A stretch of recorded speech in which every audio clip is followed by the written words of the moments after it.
Happy Tuesday. Here I am with my promised video, Q&A with Diba. Here I am with Diba from American Direct Lender. Thank you so much, Diba, for being eager to help us.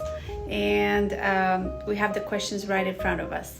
Hi everyone, I'm Diba. I'm a loan officer and a loan processor at American Direct Lender, and I'm here to answer your questions. The first question was regarding the California Dream Act that has been recently released. This program is going to help the first-time home buyers to purchase a property with up to 20% down payment assistance from California, with a budget of $500 million.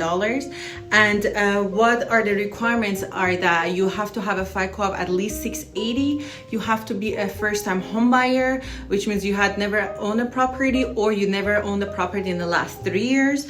The income qualification is up to $180K a year for Los Angeles County. And you have to have this property as your primary residence, meaning you're gonna live in that property. Okay guys, the second question that you asked was where to start your home buying process. The first step that you need to take is talking to a loan officer so they can check all your documents, all your status, and see what you can get qualified for, what is the loan amount, and the purchase price that you are able to get and afford. And you also need to know from your end at the same time.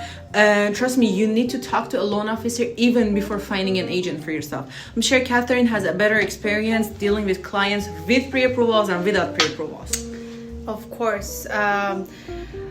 So first step, getting pre-approval is one of the most important papers you get when you start the process. And Diba said, talk to a loan officer before even finding an agent. And that's true, because a lot of times when people want to buy, they automatically reach out to an agent, which is great because I can refer you to trusted lender, right?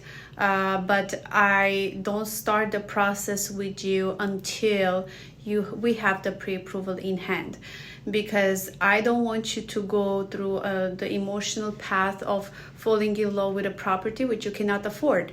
So what's the point of wasting your time, wasting my time? So that's why we go to the pre-approval process first. We do a thorough background check. I actually had a case when one of my buyers got accepted for their home, and then later on, when the process was thoroughly done, we found out that there was something in their credit that did prevent them to get the house.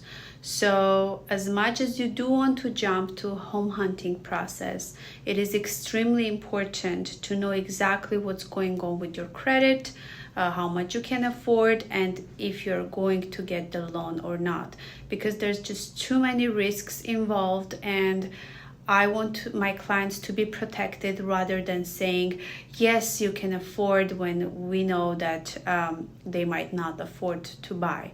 So once again, first step of home buying process is getting a pre-approval, and Diba is here to compete any rates and any programs in the market. So if you have any questions, you can reach out to me or you can reach out to her directly.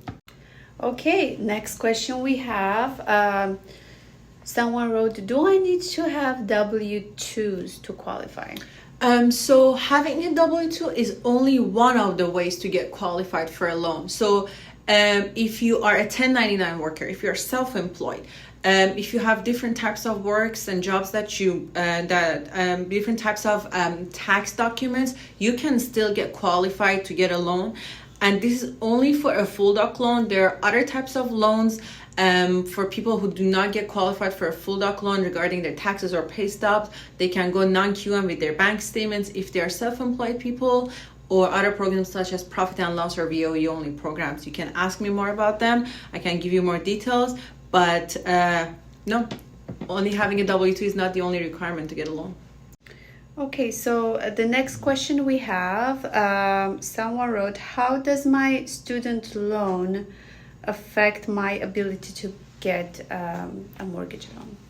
So if you hear anybody telling you that if you have student loans, you are not able to buy a property, they are wrong. They're absolutely wrong. So having a student loan, it does not actually have that big of an effect on you getting a loan. The only thing that it has, so if you are already making payments on your student loan, whatever the monthly payment is, it's being to be calculated the same thing that you're paying, like having a car payment towards your DTI, your debt to income. And if you are on a deferred and you're not paying them right now, what happens is that they're gonna use either 0.5% or 1% of your total amount as your monthly payment. So for example, if you have a $10,000 student loan, it looks like you're gonna have a monthly payment of either $50 or $100 towards your student loan, and which is calculated towards your DTI. Okay, so the next question is a good one. So the next question is, what is the Melrose tax? So there is a different type of property tax that gets added in some cities and in some communities, and that is called Melrose. So these taxes are being used as funds in developing communities to build new schools, sometimes to build new roads, and in general to develop everything in that community, which can be a positive thing, because at the end of the day, as owner in those areas, your property is going to have a higher value in the future years. So the next question that we have on the list, is it a good time to buy now? So it really depends on what your goals are. If you're looking to flip and make a profit, I would say talk to a professional and know what your options are. Be sure that you're going to have a profit.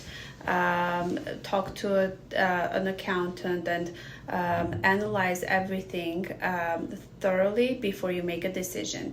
If you're looking to buy because you're renting, I would say yes, 100%. It's better to buy because you're paying your landlord's mortgage, might as well start paying your own mortgage. And the $2,000-3,000 payment for your first condo, and I do like to say it doesn't have to be a house with a pool. Your first home does not need to be your dream home, right? So as long as you're not a renter anymore, you have the pride of ownership and you're building equity, that is all that matters, to me at least. I don't and that's what I advise to my clients. And once you're paying your mortgage, the years pass by, and in 5 years the $2,000-3,000 payment is not going to be a lot of money, but the rental market is always going up. So at the end of the day, in 5 years, if you're paying $2,000 for your home, in 5 years you're going to pay 35, if not more. And I have yet to meet a person that said, oh, I wish I waited before buying my first home. It's always whenever you're ready, whenever you can afford to make payments on your mortgage, that's when you know that you're ready to buy. La, la, la, la, la.